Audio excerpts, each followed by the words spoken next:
Magandang araw mga kababayan. Kakapasok lang po ng panibagong balita, abay nilaglag na ni Bongbong Marcos ang kanyang pinsan na si Martin Romualdez dahil nirerekomenda na ngayon ng DPWH at ICI sa ombudsman na dapat kasuhan na po itong si Martin Romualdez, ang unang nilaglag siyempre na si Saldico.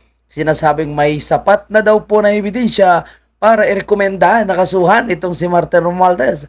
Ang tanong natin mga kababayan, magiging sapat na po ba ito para ang taong bayan ay matuwa, masaya sa mga ganitong klaseng recommendation at maabsuelto na po ba si Bongbong Marcos sa kanyang pananagutan sa taong bayan?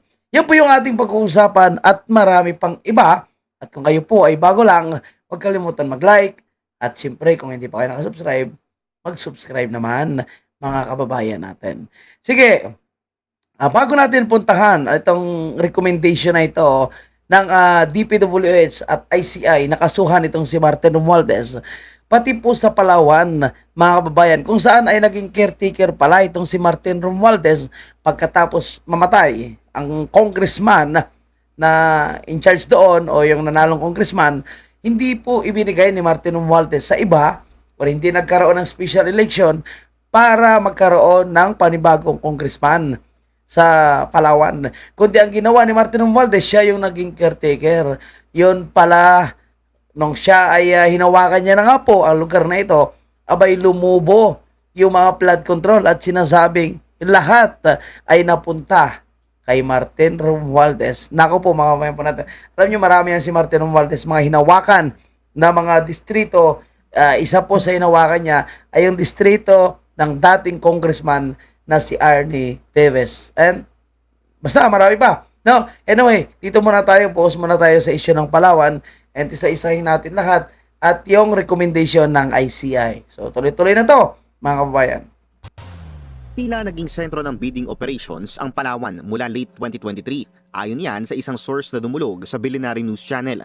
Ayon sa datos na nasa DPWH website, 7 kontratang nagkakahalaga ng higit 1.1 billion pesos ang nakubra ng Wow, 1.1 billion ang nakubra di umano ng kagrupo ni Martin Romualdez. kumpanyang Octagon Concrete Solutions Incorporated at mga ka-joint venture nito sa Palawan sa mga taong 2024 at 2025. Ito ang mga kaparehong taon kung kailan itinalaga si former House Speaker Martin Romualdez bilang caretaker ng Palawan 1st and 3rd Districts matapos pumanaw ni na Congressman Edward Hagedorn at Edgardo Salvame.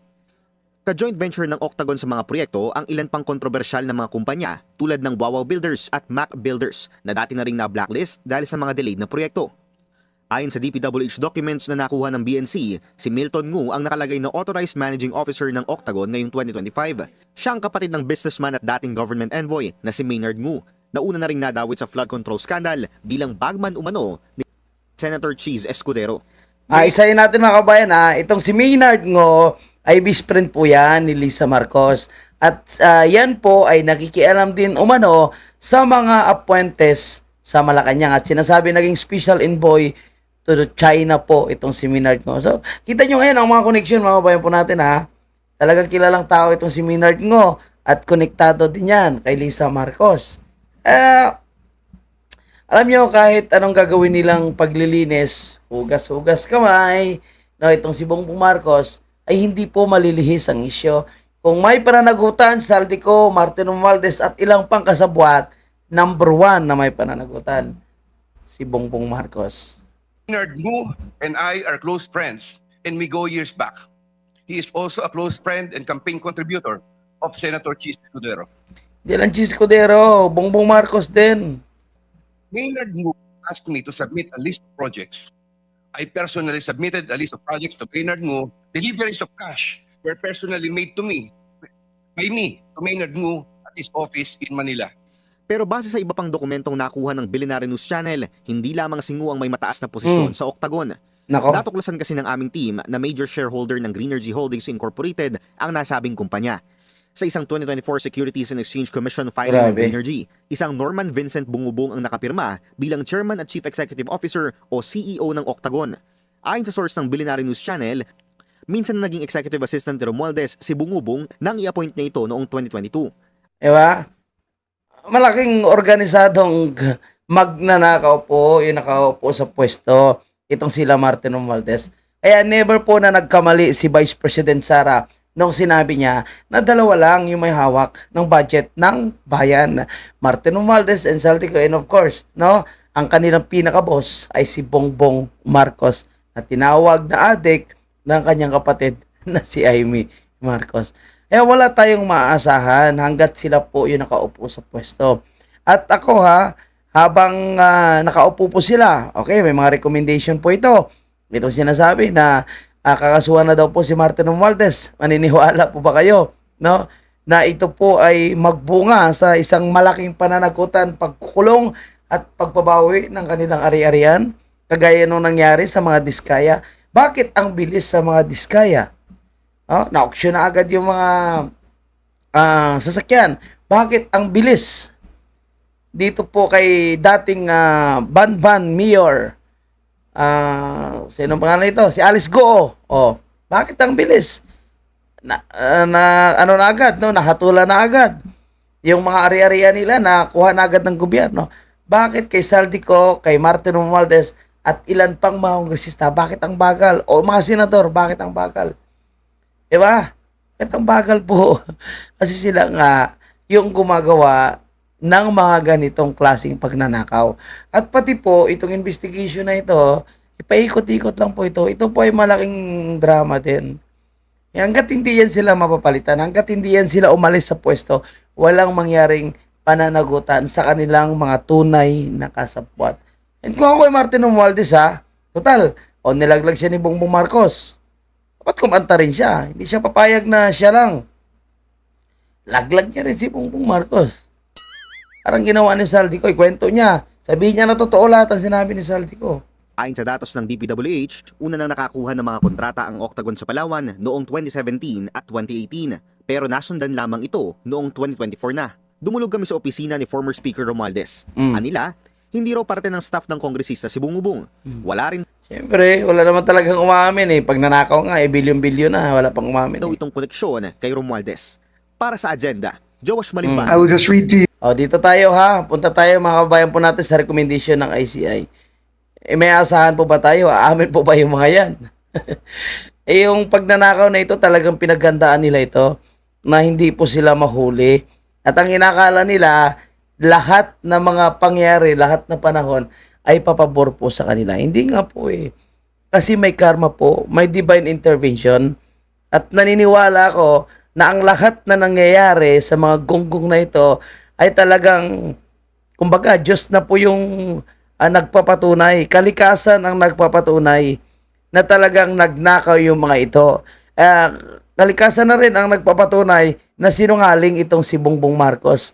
Kalikasan, konsensya, karma na rin ang nagsasabi niya, totoo ang sinabi din ni Tatay Digong na isang bangag si Bongbong Marcos.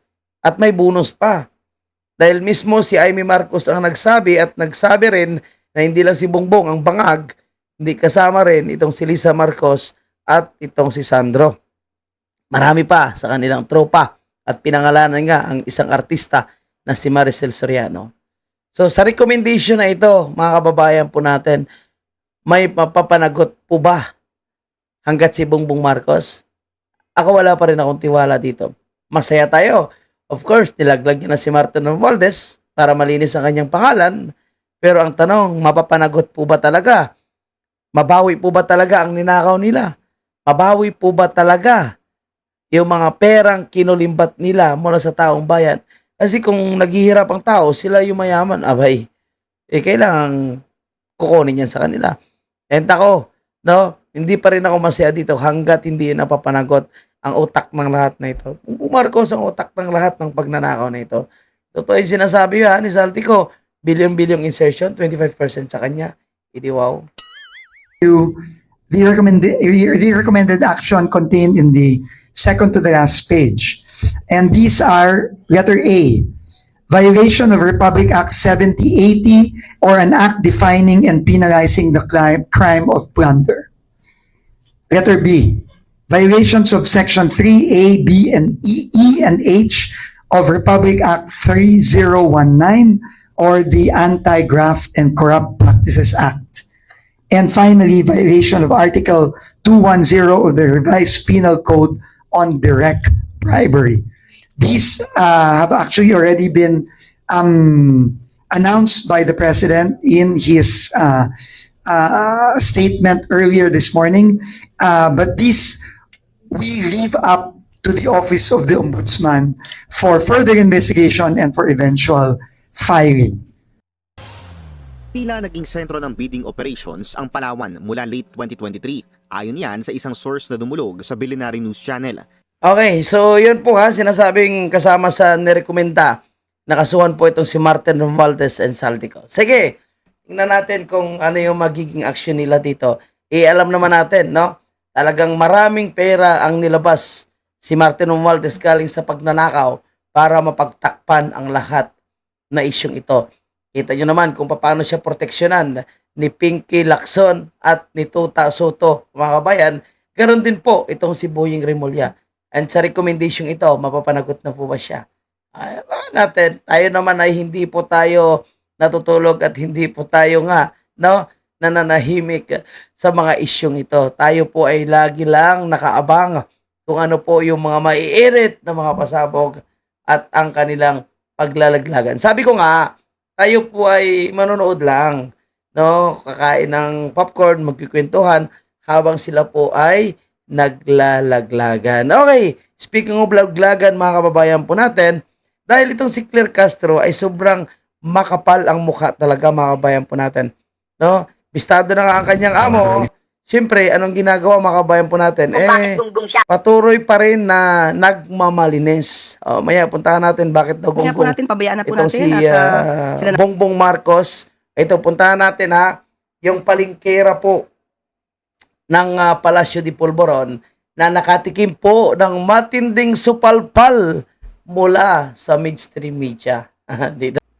at sila naman po ay nag-kausap na. I'm sorry, hindi namin pwede pabayaan because the taxpayers who are funding the government and are actually paying the salaries of this administration is actually asking for the truth from the palace. Bakit po natanggal yung executive secretary at sino po yung nagpatanggal sa kanya? Third topic,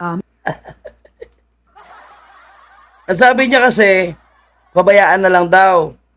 No, kung ano man ang rason kung bakit tinanggal itong si Executive Secretary Bersamin at kung ano mang rason, hayaan na lang natin.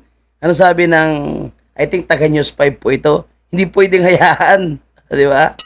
So, nakita nyo ngayon, marami na po yung kasing version, no, ng mga reporter, ng mga matatapang na umaangal na ngayon. Nakala kasi ni Claire Castro, no, matakot sa kanya at maging sunod-sunuran yung mga reporter na iba dyan sa Malacanang press corps. Yung iba umaangal na eh. Kasi alam nila na pinapaikot-ikot po sila at binabanata na rin sila ng tao. No? Kasi iniisip ng tao, mga bayaran po yung nasa Malacanang press corps. Dahil wala pong mga matatapang. Si Eden Santos, pinapatahimik nila. Sabi nga daw, yung mga question daw na sinasubmit ni Miss Eden Santos ay hindi na daw po sinasama sa pwedeng magtanong. and hindi raw po ito taga palasyo, asking him to exit the cabinet. May we know po, ma'am, kung meron kayong information, given na kayo po yung nag-announce nung resignation, kung tungkol saan po yung naging phone call na to, or sino po kaya yung kausap ni ES? Wala po tayo. Hindi po tayo privy sa kanilang usapan. Kung sino man po yung sinasabi niyang kaibigan na nakausap niya. Wala po tayong kinalaman doon.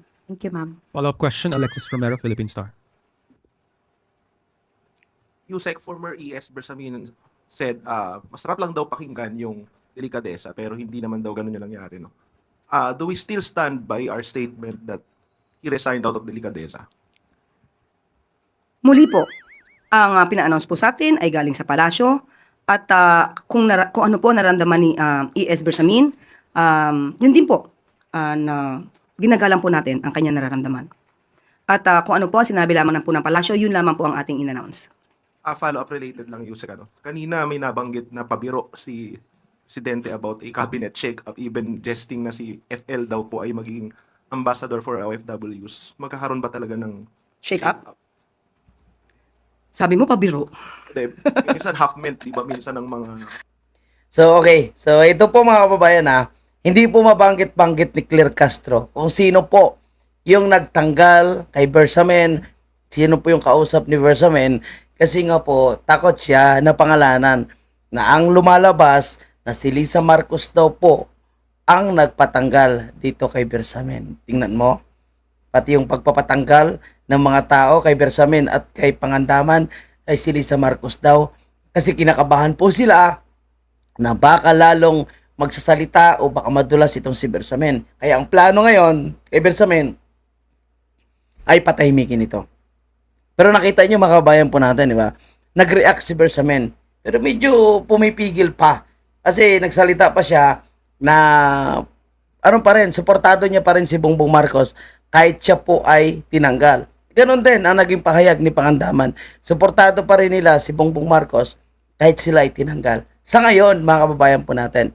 Pero nakikita ko na sila po ay gagamitin para malinis ang pangalan ni Bongbong Marcos. Nakita niyo naman, Saldico, now Martin Romualdez. Diba? Para talagang malihis ang issue at hanggang doon lang kay Martin Romualdez. At ganoon din yung naging pahayag ni Toby Chanco na walang kinalaman si Bongbong Marcos hanggang Martin Romualdez lang. Paano yung mga insertion? Paano yung pagperma niya sa mga maanumalyang budget na yan? Kung nakita mo na may mga kaduda-duda, bakit mo pipirmahan? Diba? Bakit, sabi nila, bakit sa BICAM nag-insert? Bakit hindi niya nalang ginawa? Mismo sa ginawa yung budget, itong National Expenditure Program. Ang sabi ng mga eksperto, kasama si Atty. Vic Rodriguez, diyan kasi sa bicameral, wala pong anumang scrutiny na mangyayari. Wala rin pong anuman na pagbusisi sa budget na in-insert. So talagang malinis, approve agad.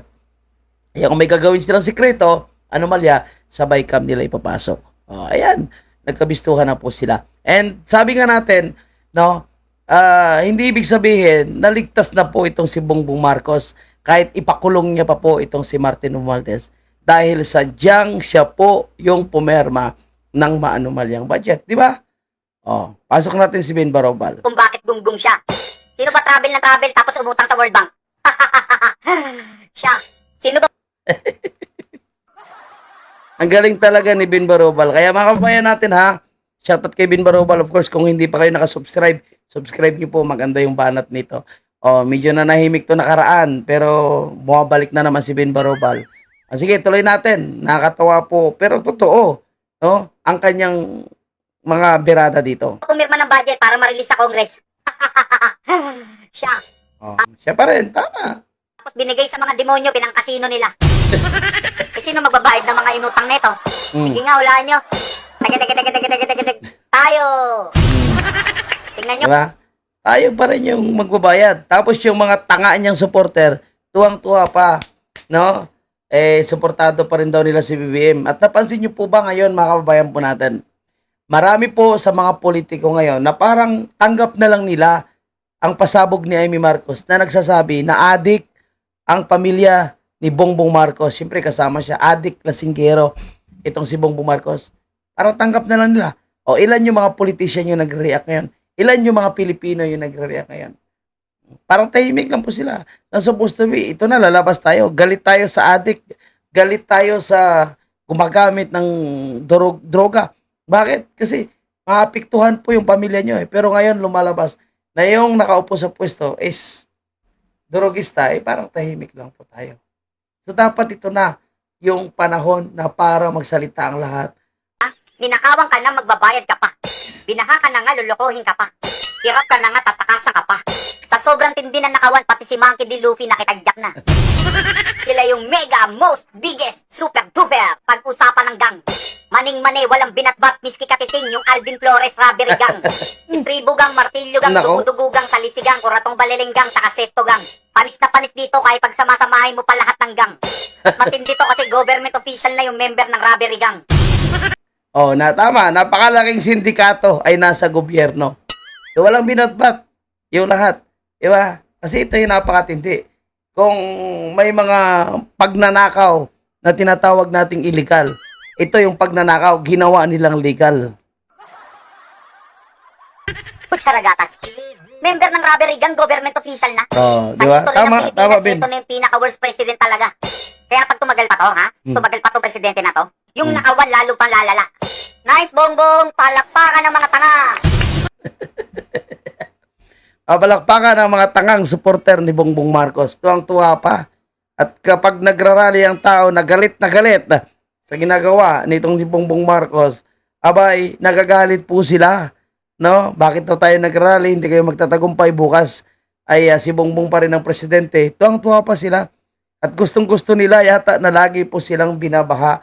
Gusto ata nila na patuloy na tumataas yung presyo ng bilihin. Tumataas yung lahat, no, na bilihin, pati na rin po yung tubig, kuryente. Gusto ata nila. Gusto ata nila na binubudol sapagkat pag pinangakuhan po sila, pumapalakpak po sila, wala naman pong nangyayari sa mga pangako. Imagine nyo, no, billion-billion ang kanilang ninakaw. Yung mga nasalanta dahil sa hindi nila pagpapa-implement ng mga billion-billion na flood control, bigyan na nila ng 5,000, 10,000. At kailangan daw magpasalamat sa kanila. Ang kakapal ng pagmumukha po nila. Ninakawan ka na, tapos bigyan ka lang ng barya, tapos kailangan mo magpasalamat. Tapos nag-propose na naman sila ng another project, another pera naman, another kita na naman. Kakapal ng pagmumukha nila.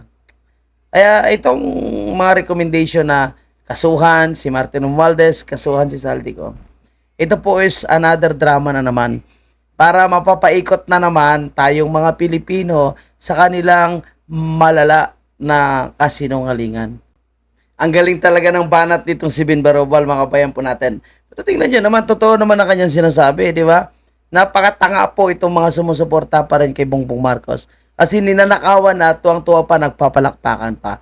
And paniwalang-paniwala po sila ngayon dito sa mga sinasabing recommendation, nakasuhan po itong si Martin Romualdez. Maniniwala na lang po tayo, mga kababayan, kapag nakulong si Martin Romualdez, nabawi yung kanilang mga ninakaw, napauwi nila si Saldico.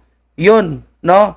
Maniniwala na lang po tayo. At kapag mag-resign si Bongbong Marcos, maniniwala po tayo na sincero po sila sa kanilang gustong mangyaring panagutin ang lahat na nagnakaw sa kaban ng bayan.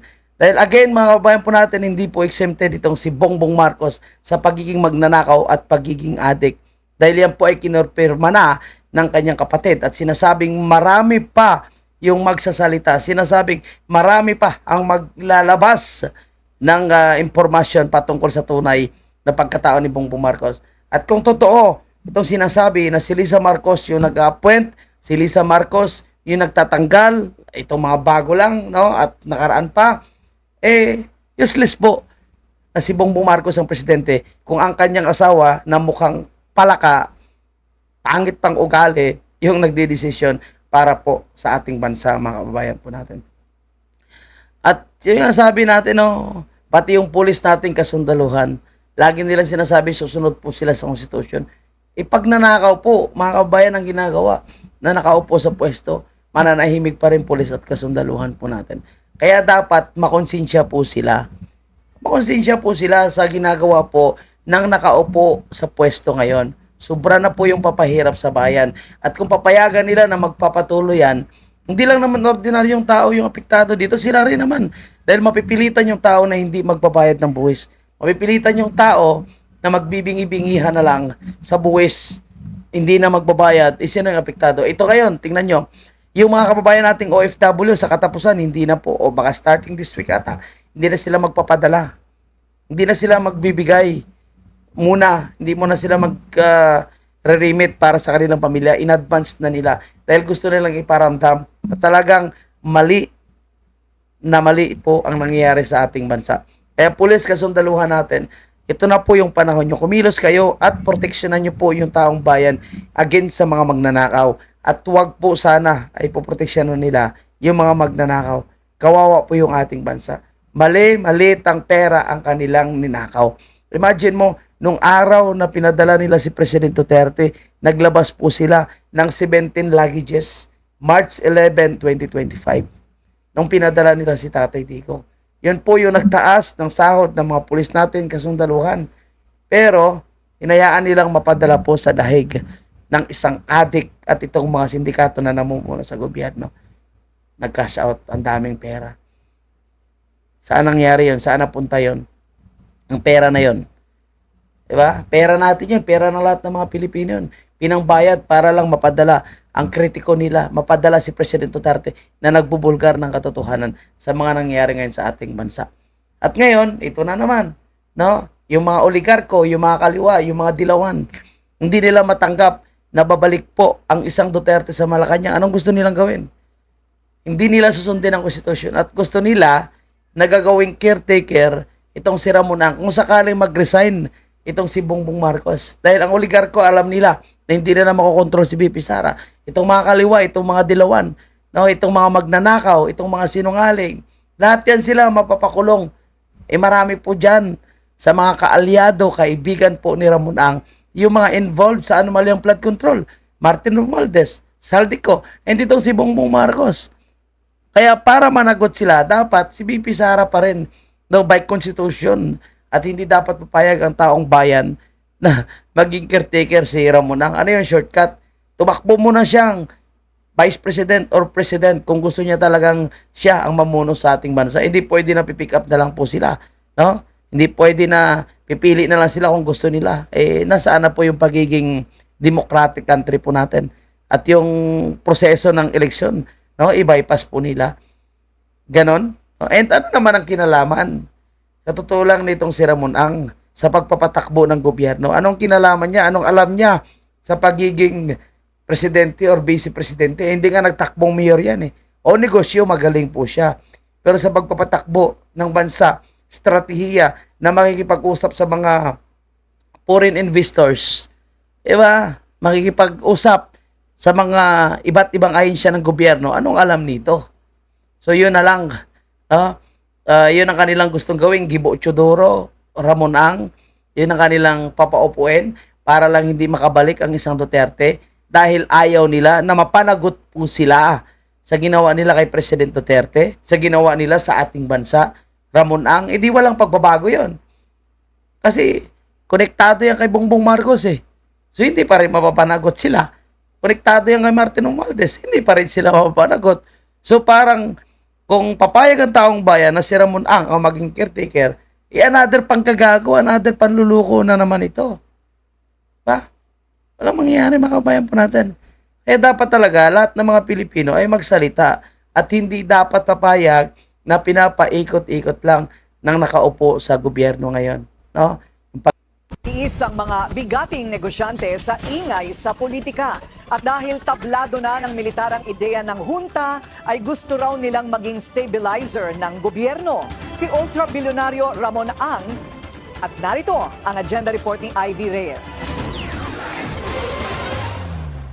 Sa gitna ng mahinang turnout ng GDP ng bansa ngayong quarter at mga panawagang magbitiw sa pwesto ang Pangulo, may namumuo umanong desisyon sa loob ng elite circle ng mga negosyante na itaguyod ang pangalan ni ultra-bilyonaryo Ramon S. Ang ng San Miguel Corporation bilang isang consensus caretaker. Ayon sa source ng Billionaire.com, naniniwala raw ang ilang business tycoon na maaasahang leader si Ang para manumbalik ang investor confidence at stability ng bansa. Siya raw Di ba? So, ang pipili yung mga negosyante.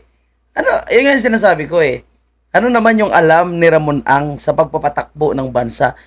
Ano naman experience niya? Hindi nga naging local official yun. At yun po yung napaka-importante kung paano mo dalhin ang bansa sa isang maganda at kung paano ka makipag-usap sa mga leader ng bansa. Ano po yung experience ni Ramon Ang? Oo, negosyo, magaling siya. Pero sa pagiging pagpapatakbo ng bansa, mahirap yun. Wala kang experience. Parang sasaba ka sa isang trabaho na hindi ka expert. So, napakahirap yun. So, gano'n na lang ang gagawin nila. Pipili. And then, sino po yung nasa likod ni Ramon Ang? Di yung mga politikong magnanakaw na naman. Yung mga politikong may personal na agenda. Yun naman po yung magkocontrol kay Ramon Ang at mag-advise kung anong dapat gawin. Hindi useless. Wala din naman sa leader ng bansa yung pagdidesisyon. Useless po. At ito po ay hindi susunod sa ating konstitusyon. Ano yun? Another bend the law. Kalimutan na lang natin yung 1987 Constitution or Constitution ni Core. Diba? Dahil gusto lang nila mapaupo ang ibang tao. Wag lang ang Duterte. Dahil natatakot po sila. Yung mga nagre-recommend nito, yung mga gustong maging caretaker itong si Ramon Ang, yan po ay kasabwat sa mga pagnanakaw sa nangyari sa ating gobyerno. Gusto nilang pagtakpan. Eh siyempre si Ramon ang kalyado ni Bongbong, aging kalyado ni Martin Romualdez. Hindi sila mapapanakot. And kahit itong recommendation na ito, recommendation na kasuhan si Martin Romualdez Saldico, palagay nyo po may mapupuntahan ito? Eh, duda pa rin ako dito. Kita nyo ngayon kung paano po magbanta si Laila de Lima. Ang sinasabi ni Laila de Lima, no, na hindi dapat makabalik ang Duterte sa pwesto. Bakit?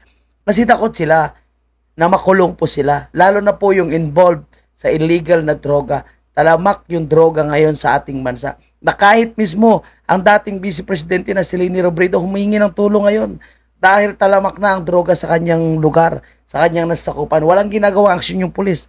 Dahil takot po sila na makakasuhan kung makadiskrasya sila ng pulis. Dahil ang gobyerno ngayon ay protektado ang mga adik. O yan ang kinakatakot nila. Yan ang kinakatakot ni Laila de Lima. Imagine mo, sabi ni Leni Robredo, pati high school daw po ngayon ay involved na sa illegal na droga, mga kabayan po natin. At kung hindi po mapapalitan ng gobyerno, patuloy po yan na lalala at lalala. Yung dating mga cleared na barangay, hindi na po, wala na pong bintahan ng droga, bumabalik na naman. Krimen tumataas. Wala po silang ginagawang aksyon. Bakit? Busy po sila kung paano nila mapabagsak ang kalaban nila sa gobyerno ang mga Duterte. Kung paano nila ma-eliminate si BP Sara. Kung paano nila mapaupo si Ramon Ang o mapaupo si Gibo Chodoro at masira lang po ang ating Vice Presidente. Kung paano nila atakihin yung mga taong lumalaban sa korupsyon. So hanggang dito na lang muna mga kabayan po natin. Maraming salamat sa inyong suporta. At kung kayo po ay hindi pa nakasubscribe, pa-subscribe at palike naman ng ating bagong video. Thank you and God bless po mga kabayan.